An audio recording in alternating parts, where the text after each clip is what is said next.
Hi, the next topic we have is the accounting equation. This is a very important part of accounting because the equation helps us to be able to identify how to record a transaction. And of course, we should know that transactions are very important and crucial to accounting itself because transactions are the starting point for the process of accounting and recording information produced by the business. So let's take a look at the elements of the accounting equation and what it is so we can understand how it all relates to preparing a transaction. So, what is it? The accounting equation is a formula that's used to help us to understand the basic elements of accounting, transactions, and eventually financial statements. We should remember that transactions actually are grouped together to form what we call the four main financial statements. So what are these elements? Well, all businesses perform activities on a daily basis. Each activity can be written as a transaction, and all transactions, once written, have to go to a specific account. And so the accounting equation pretty much consists of these accounts. All of the accounts can be classified as either assets, liabilities, or owner's equity. These three classifications are what make up the accounting equation. But before we get to the actual equation, let's dig into these three elements. Assets. The first of the three, and what we can define an asset is an asset is an account that holds something of value or of benefit to a business. An example is cash or a bank account, accounts receivable, inventory, or property, plant, and equipment. All of these items are considered to be benefits of to a business because it's always, let's start with cash. It's always beneficial to have more cash or more money in the bank. That's a benefit because I can use that later to pay bills or I can use that to buy additional things that the business needs. So that's a benefit to any business having cash or a bank account. Accounts receivable is the summation of all of the persons that owe us money as a business. And so having somebody owe you funds technically is some sort of a benefit to a business because later on, once you receive the funds, once you collect it, it's actually more cash that I have. Inventory is a benefit because we use inventory to generate sales and to make money. And so, therefore, that's considered to be a benefit.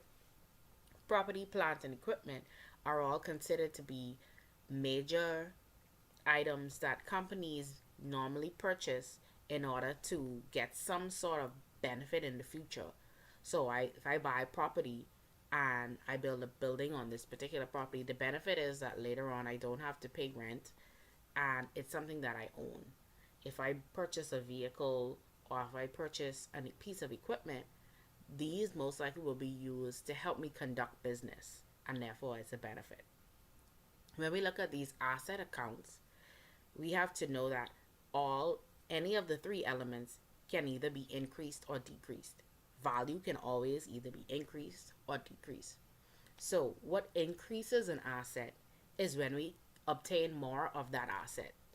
So, the more cash I get, I'm increasing my cash balance. What decreases an asset is when I'm either using it up or I'm selling it. I'm getting rid of it. So the more cash I spend, I'm using it up. That means I'm decreasing the amount of cash that I have available to be used. If I had a vehicle and I sold it later on, I no longer have that vehicle, and so therefore the value of the vehicle that I have has decreased or gone down. The next element are liabilities. Liabilities are defined as an account that holds the value of any bill or any type of balance that is owed to another individual or another business throughout the course of operating my business. So, an example of some liabilities are accounts payable, which pretty much is a summation of all of my vendors or persons that I purchase items from on credit. We have my notes payable, and we have our mortgage payable. Ultimately, you can easily identify a liability because normally they have the word payable behind it, and that suggests that I have to pay this balance at a later date. As with assets, liabilities, the value of a liability can either increase or decrease. A liability increases in value when we have an additional amount that we owe to someone. So the more we borrow or the more we buy things on credit means that the more I have to pay out to somebody else in the future. A liability decreases when we make a payment on this balance. So if I make a payment on my power bill, that means I owe less on my power bill in the future. If I make a payment on my mortgage balance is going to go down, and therefore I'm decreasing the liability to the company that I have the mortgage with. The third group or element is the owner's equity. Owner's equity accounts are considered to be holding accounts for the value of funds that are invested by an owner, as well as any profits or losses that are generated by a business. So we should know that all businesses are opened, not necessarily to generate a loss, but sometimes they happen, but in most instances, or in all instances, to try and generate a profit.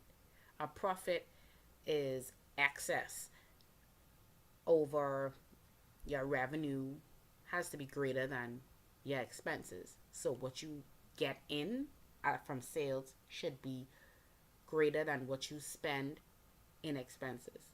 All of that balance is accumulated in the owner's equity section along with the value of whatever has been invested by the owners. What's worth mentioning is that the type of account or example of accounts vary for owner's equity based on the type of business that it is. There are three main types of businesses. We have a sole proprietorship, a partnership, and a corporation. Each of these types of businesses have different types of owner's equity accounts. So, owner's equity accounts for sole proprietorship is usually the simplest type of account. They normally have a single owner, and therefore there's only one account for the owner underneath this type of business.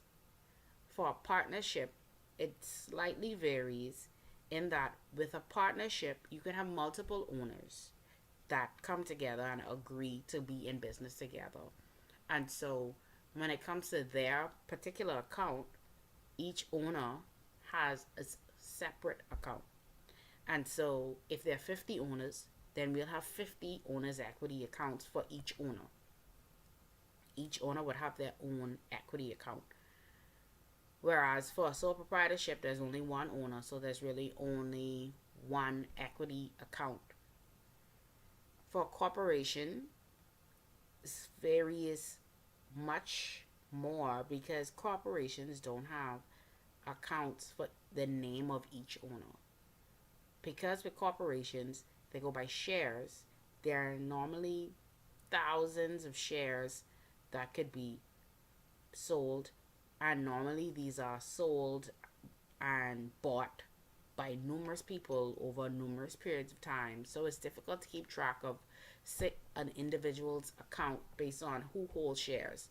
Therefore, in a corporation's account, the accounts are grouped by type of shares normally. So we have share capital, treasury stock, preferred stock, additional paid capital. These type of accounts are usually more advanced, and in the beginning phases of learning accounting, we usually start with a sole proprietorship, and then move to partnerships and corporations, just to drive the point across.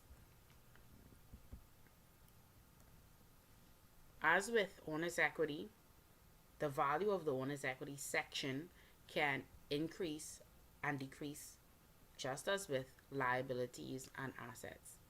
An increase to the owner's equity account usually happens when there are additional funds being invested into the business by the owner or the shareholders.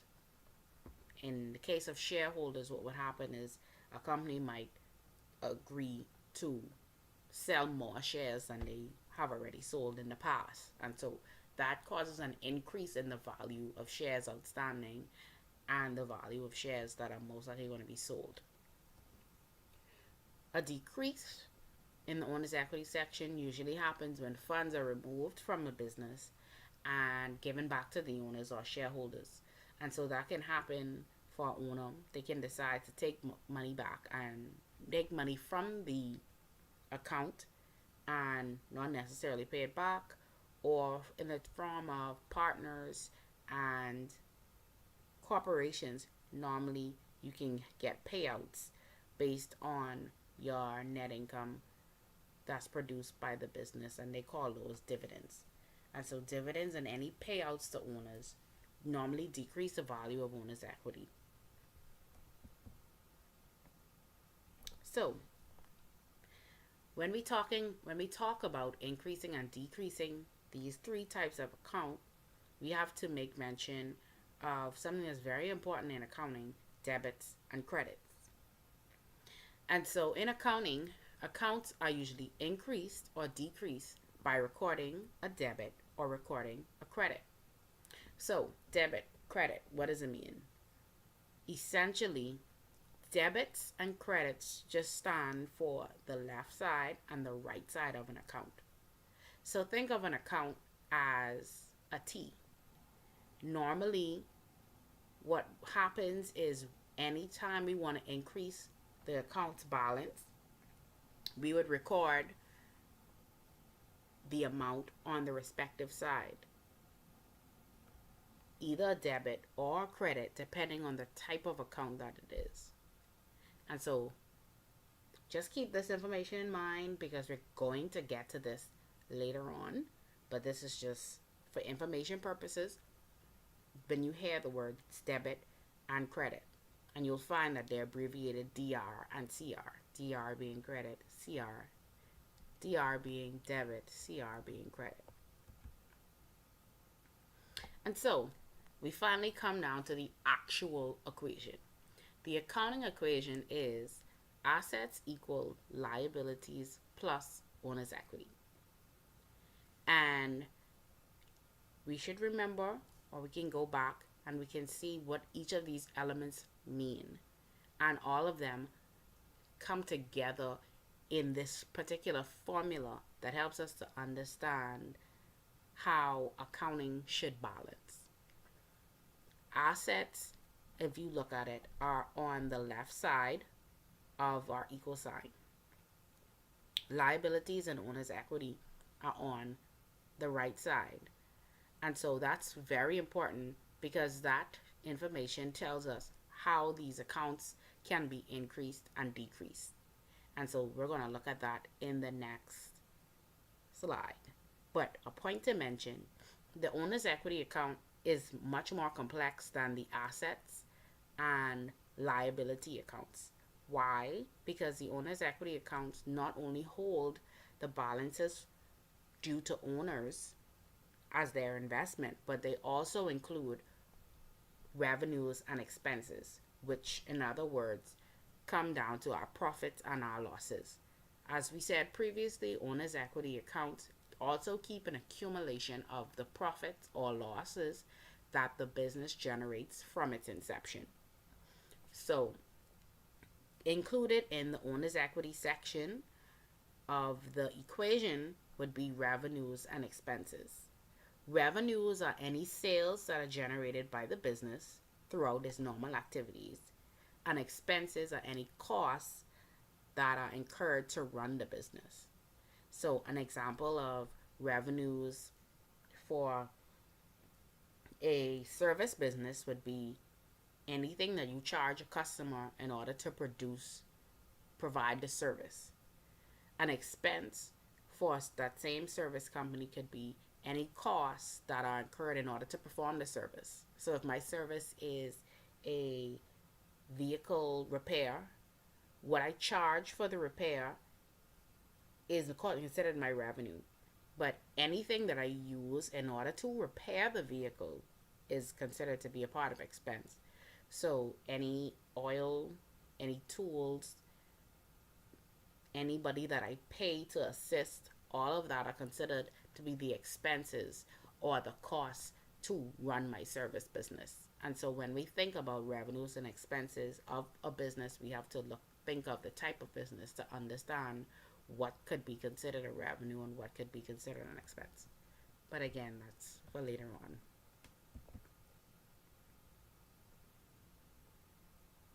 So here we have what's explained as our debit and our credits.